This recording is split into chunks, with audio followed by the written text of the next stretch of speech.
truck driver was stranded alone at 11,000 feet in a Montana blizzard. His engine was dead. The temperature was -25 and dropping. Help was 4 hours away minimum. And then he saw lights, and he made the decision to get out of his truck and walk toward them. That decision almost killed him, not because of the cold. Before we go further, drop a comment right now. What would you do if you were stranded alone in a blizzard at 11,000 feet and you saw lights 50 yards ahead? Would you stay in the truck or would you go? Let me see it. My name is James Rodriguez and I am 52 years old. Years driving freight through some of the most brutal and unforgiving terrain in North America. Blizzards that shut down entire interstate systems. I drive through them. Ice storms that make experienced drivers pull over and wait.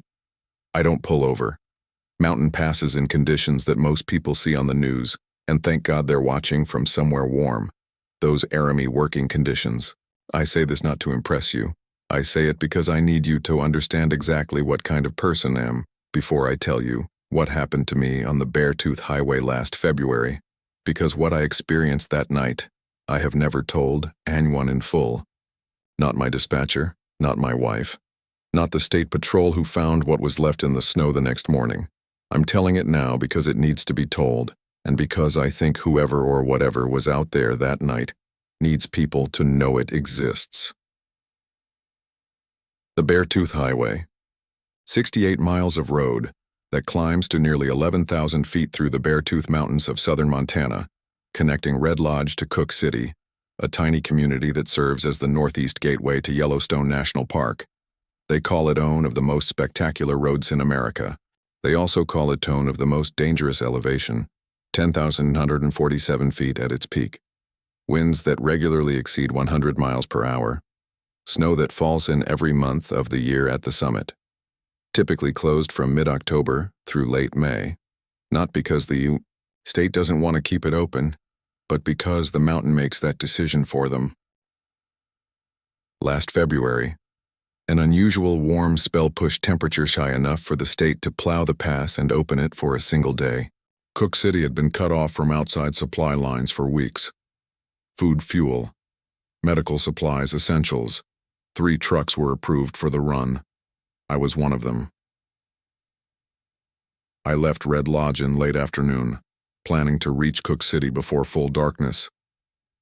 The first 20 miles, better than expected. Road was snow-packed but well-maintained, no other traffic, my truck handling well.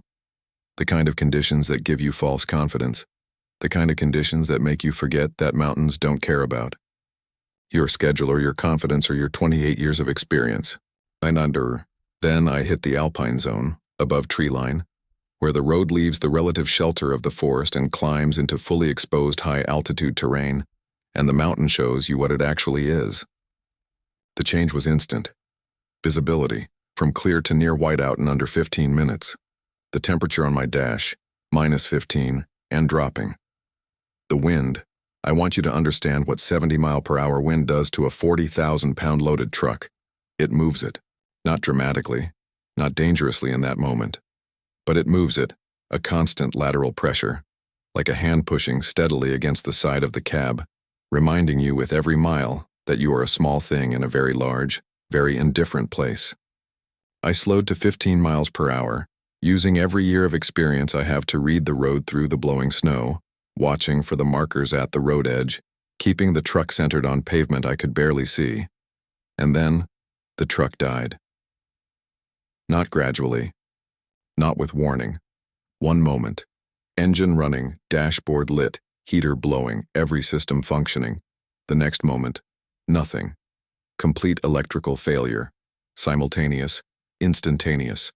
Dashboard, black dot engine, silent. The sudden absence of sound inside. That cab was almost physical, like the truck had simply decided to stop existing as a functioning machine. I sat there for a full 5 seconds before I reacted. Then I tried everything I knew. Ignition. Nothing. Circuit breakers. Nothing. Battery connections. Nothing. Nothing. I was stranded at 11,000 feet elevation in a blizzard.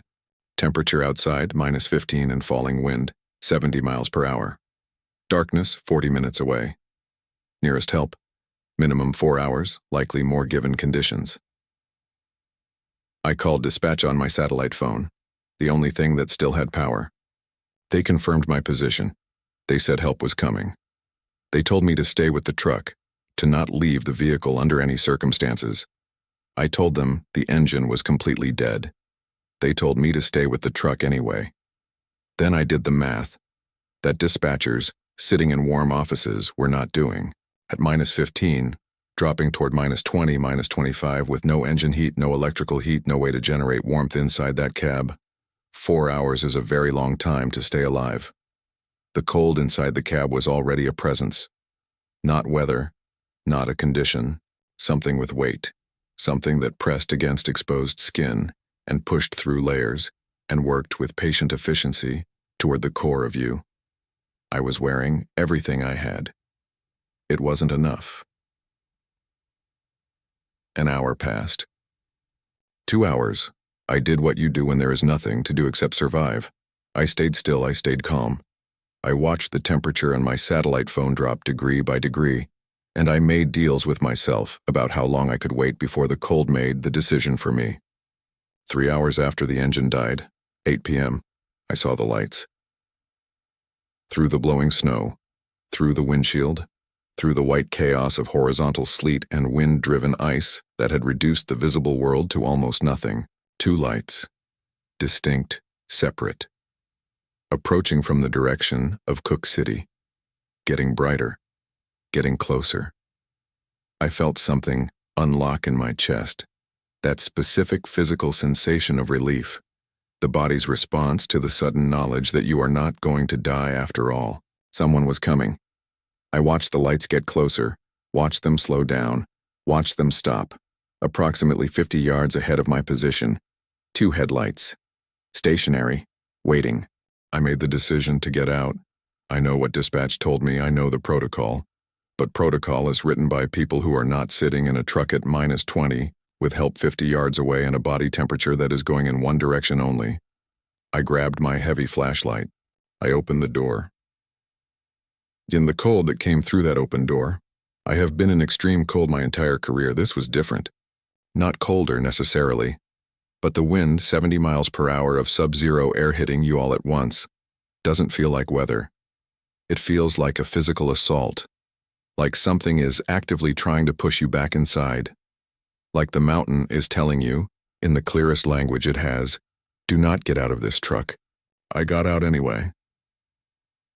Each breath burned, not cold air discomfort, burned, the kind of pain it tells you your lungs were not designed for this temperature, that the machinery of breathing is being used in conditions it was never built for. I bent my head against the wind, started walking toward the lights, for yards. In those conditions, that's a long walk. But those lights were right there. I could see them. I kept walking. I was 30 yards out when the first thing felt wrong. I didn't know what it was yet. Just that signal, that preconscious alarm, the thing that fires before your brain has assembled the evidence into a coherent conclusion. Something is wrong. I kept walking. For yards. Now I saw it. The lights were too high off the ground. 10 feet, maybe 12. I have driven every type of vehicle that operates on American roads. I know the headlight height of every truck, every snowplow, every emergency vehicle, every piece of equipment that state highway departments operate. Nothing sits that high. Nothing with headlights positions them 10 feet off the ground. I kept walking, because I was cold and I was desperate, and I needed the explanation that would make this make sense. 3 yards. The color was wrong. Amber, almost yellow, not the white of modern LED headlights. Not the slight blue of halogen, something older, something that felt like it belonged to a different era of light entirely. 10 yards.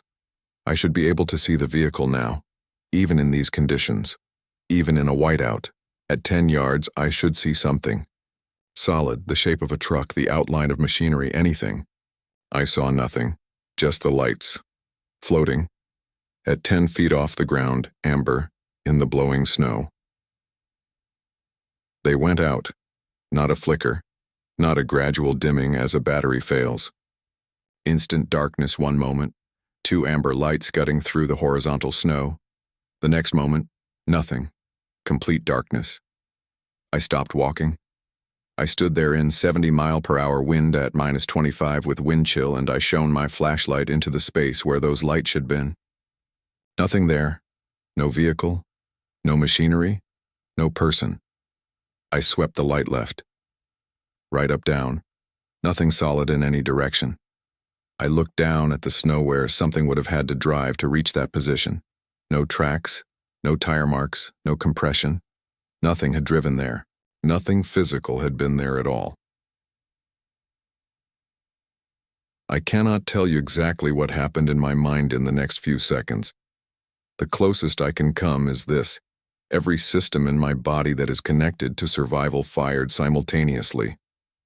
I turned, I ran, or what passes for running in 70-mile-per-hour wind at -25, stumbling forward, head down, flashlight swinging, following my own tracks back toward the truck, terrified with a depth of terror I have never felt before or since. Not just of the cold, not just of the wind, not just of the darkness, but of the specific knowledge that had just arrived in my body without asking permission, that something had been out there, that I had walked toward it, that I had gotten close to it, and that when it decided it didn't want to be seen anymore, it simply stopped being visible. I found the truck, climbed inside, slammed the door, sat there shaking, not entirely from the cold, for what felt like a very long time. Then I reached for the ignition. I don't know why. Pure instinct. Something to do. Some action to take in a moment when every part of me needed to be doing something. The engine started immediately. No hesitation, no struggle, no coughing or reluctance. Fired right up. Dashboard lit. Heater running. Every system online and functioning perfectly, as if nothing had ever been wrong, as if the truck had never been dead. As if the last 3 hours of sitting in dropping temperatures watching my options disappear one by one had never happened. I turned the truck around. Carefully, slowly, in the limited space available on a mountain road in a blizzard, and I drove back down toward Red Lodge. The supply run, abandoned Cook City, could wait. I made it back to lower elevations where the storm thinned and the road became something recognizable again. I reached Red Lodge around midnight. I sat in a diner parking lot for 20 minutes before I could make myself go inside. The next morning, after the storm had passed through, State Highway Patrol drove up the pass to assess conditions and check the road. They found the pass clear, they found the road intact, and they found something else. In the fresh snow that had fallen during and after the storm, at the exact location where my truck had been stranded, tracks circling the area. Not one circuit. Not two, 20 to 30 complete circuits, around the exact spot where I had sat in that dead truck for 3 hours telling myself I was alone. The tracks were humanoid in shape, and to 20 inches long. Stride width, 6 feet, partially filled by blowing snow, but still clearly defined, still clearly readable as something that had walked that circle again and again and again, patient, in the dark, in the blizzard, while I sat 10 feet away on the other side of a truck door, thinking I was alone. I have driven the bare tooth in summer since that night, in daylight, in good conditions, never alone. I have not taken it in winter again. I don't think I will. There are things I think about when I'm on long night runs now, things I didn't think about before last February. How the headlights of my truck illuminate maybe 300 feet of road ahead, how much darkness that leaves on either side, how long a mountain road is, how much of it I cover at night, completely surrounded by darkness that I cannot see into, but that can see me perfectly. I think about those tracks. To 30 circuits, the patience that represents. Something that stood in a blizzard at -25 and walked circles around my truck for 3 hours, not attacking, not leaving, just circling, just watching, waiting to see if I would get out. I got out. I walked toward it. I got close enough that if I had reached out, I don't know what I would have touched. I don't want to know. I got back in my truck and whatever was out there let me leave. I don't know what was on that mountain with me. I know what the highway patrol documented. I know what my eyes showed me. I know that my truck was dead for 3 hours and started perfectly. The moment the lights went out. I know that something walked circles around me in a blizzard for 3 hours without making a sound. I could hear through the truck walls. And I know this, whatever it wasn't there by accident. It knew I was stranded. It knew I was cold. It knew exactly what a man sitting alone in a dead truck at -25 needed to see to make him open the door and step outside. It made those lights. It put them at exactly the height and color that would look almost right but draw me in before I noticed something was wrong. It was not random. It was not natural. It was deliberate. It was intelligent. And it was patient, enough to walk 30 circles through a blizzard waiting for me to make the wrong decision. I made the right one by about 10 yards. If you drive mountain roads at night and you see lights that don't look quite right, stay in the truck. Trust the wrong feeling before you trust the relief. Because whatever creates that relief, whatever puts lights in exactly the place you need to see them, knows exactly what you need, and it is not trying to help you. Subscribe if this reached you tonight, because next week, we found 3 more accounts from people who work in this same wilderness, and in every single one, something was circling, always at night, always patient. See you then. Keep your doors locked.